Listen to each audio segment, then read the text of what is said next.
Вітаю, мяне зовут Ніна. Я навучаюся ў Беларускім дзяржаўным медыцынскім універсітэце. Я будучы стаматолог. Што да мяне, я стараюся глядзець на гэты свет праз ружовыя акуляры. І па жыцці я летаценнік. Сёння для вас прачытаю казку «Разумны казачнік». Яна карэльская. Вельмі спадзяюся, што вам спадабаецца. Быў даўнія часы адзін цар. І да таго ён любіў казкі, штодня не мог правесці без іх.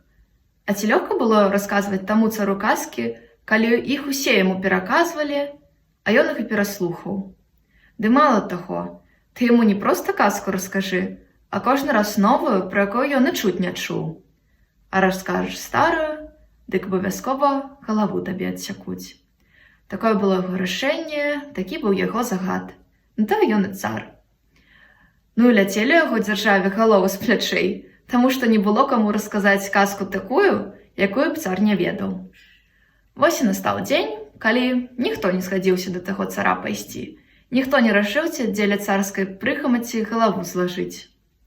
Забегалі міністры, замітусіліся слугі, а цар крычыць: «Калі не знойдзеце казачніка, усім галовы паздымаю». Цяпер зразумела, чаму міністры забегалі. Аднак бегай не бегай, ахвотнікаў няма дарэмна сваю галаву аддаць. Не ідзе ніхто і ўвесь сказ. Раптам, уявіце, знайшоўся адзін маладзец, адчайная галава, сам напрасіўся. «Давайце, кажа, я пайду да цара». Узяў да і пайшоў. Цар пасадзіў яго і кажа: «Расказвай».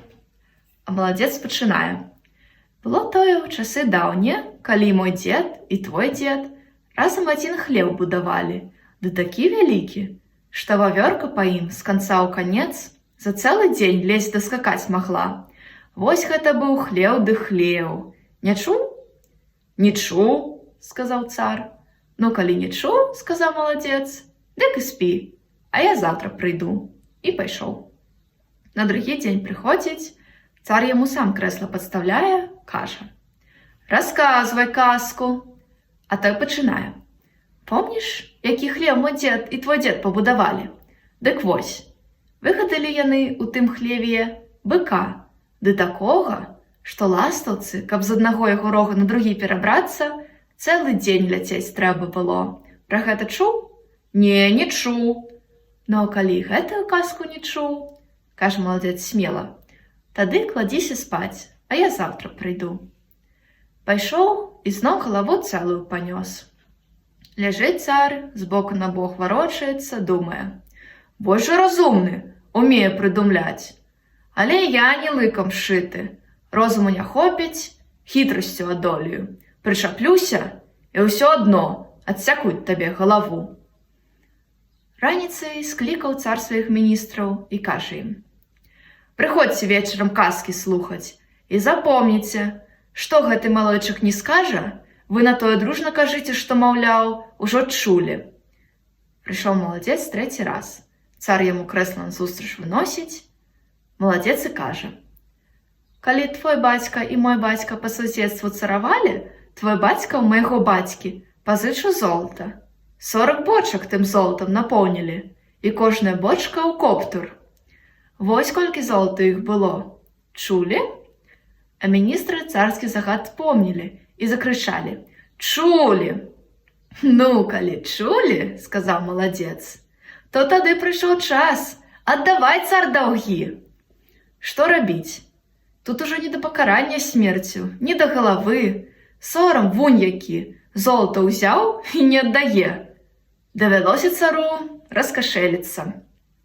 Пачалі золата збіраць. Усё сабралі, усю казну чысценька падмялі, і назбіралася усяго адна бочка. Ну, ты наш маладзец нясквапны, яму адной бочкі хапіла. Забраў ён золата і паехаў.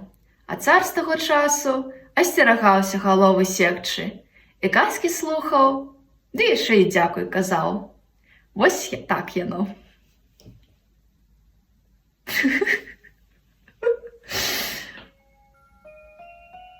Гледачам жадаю усяго самага найлепшага.